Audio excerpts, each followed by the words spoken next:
If I were to ask you today, on a scale of 1 to 10, how motivated are you on a day-to-day basis? What number would you pick? Is it a high or low number? Do you find yourself energized and ready to tackle whatever comes your way, or does it feel like a struggle just to get through the day? If the latter feels a better fit for you, keep listening. Because in this video, I'm going to share with you the most common reason your motivation level is low. But most importantly, what you can do to boost it. And because I like simplicity and practicality, by the end of this video, I'll give you some simple, clear steps to not just reignite your motivation, but to keep it going strong day after day. But before we dive into the reason and the solution, let's first talk a little bit about motivation itself. What is it? And why it seems so short-lived? Well, in simple words, motivation is that inner drive that pushes us to take action. It's what gets us moving toward our goals, whether they are big or small. Think of it like fuel for your car. It's what powers you forward. But just like a car, our motivation can run low. So some days we might feel unstoppable, full of ideas, pumped and ready to conquer the world. Other days, even the simple tasks like getting out of bed or replying to an email might feel like climbing a mountain. And that's because motivation is one of those things that comes and goes, just like a wave. It doesn't stay constant. And it's not some magical force that it's always on. I remember Zig Ziglar, one of my favorite motivational speakers, once said that people often say that motivation doesn't last. Well, neither does bathing. That's why we recommend it daily.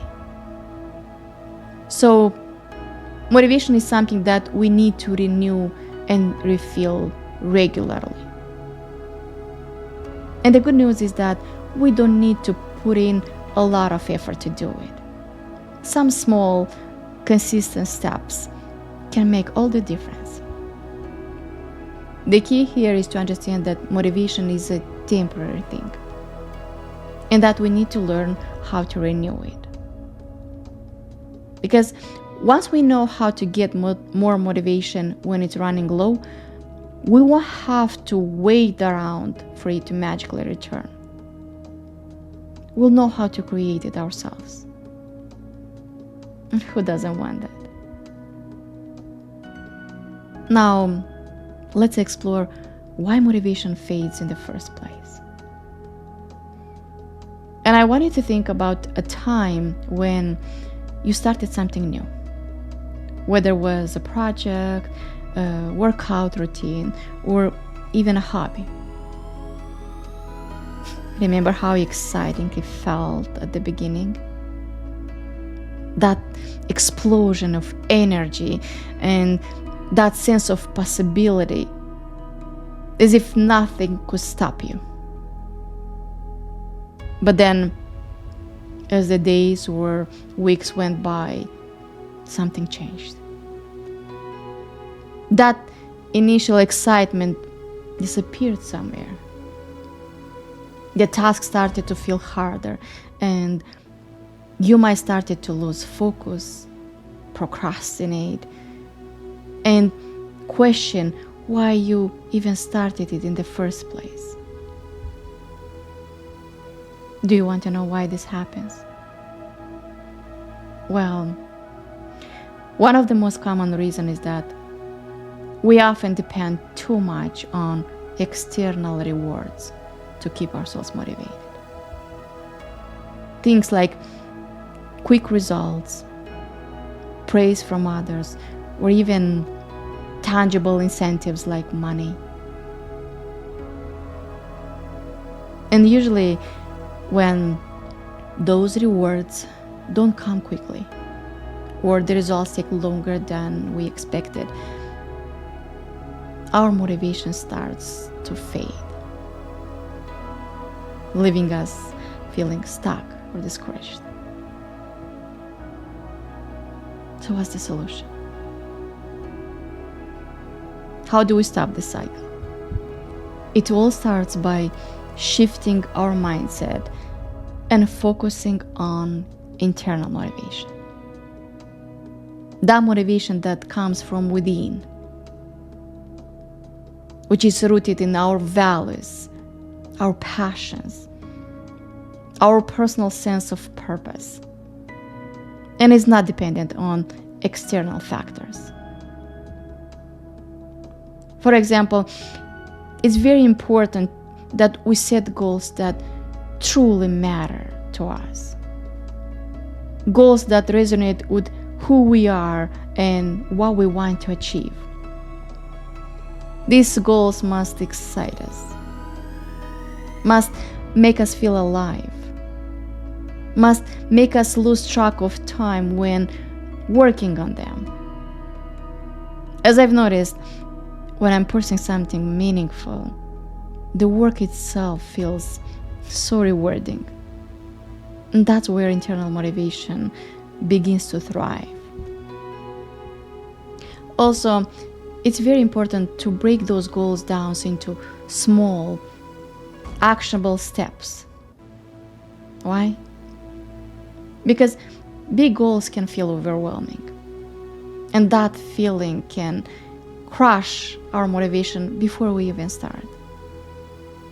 But when we focus on just one small task at a time, it's doable, isn't it? For example, if your goal is to get healthier, don't think about running a marathon right away. Start with a 10 minutes walk, or replace unhealthy snacks with healthy ones. And as you'll soon see, each time you complete that small task, you get the boost of confidence and motivation to keep going. Another way to keep our motivation going is to create a routine that supports our goals. We need a routine that makes it clear what we need to do each day. So we're not asking ourselves, do I have to do this? But instead we say, this is what I do today, and I love it. For instance, if your goal is to learn a new skill, set aside 15 minutes every day to practice it. Whether it's the first thing you do in the morning or right after lunch, make it a habit. Over time, the consistency will keep you motivated, even on days when you don't feel like it. Another thing that I personally do that keeps my motivation going is I practice gratitude. I know this might sound unrelated to motivation, but gratitude is really a powerful tool. When we focus on what's going right in our lives, our progress, the opportunities that we get, or even the effort we are putting in, it shifts our perspective. It reminds us why we started, and it keeps our focus on the positive. For example, every morning I write down 3 things I'm grateful for. especially related to my goals. It could be as simple as I showed up today, or I learned something new. And this practice really helps me stay motivated by keeping my attention on what's working instead of what's not. Give it a try and convince yourself of its power. So remember, motivation comes and goes, but you don't have to wait for it to return. You have the power to create it yourself, one small step at a time.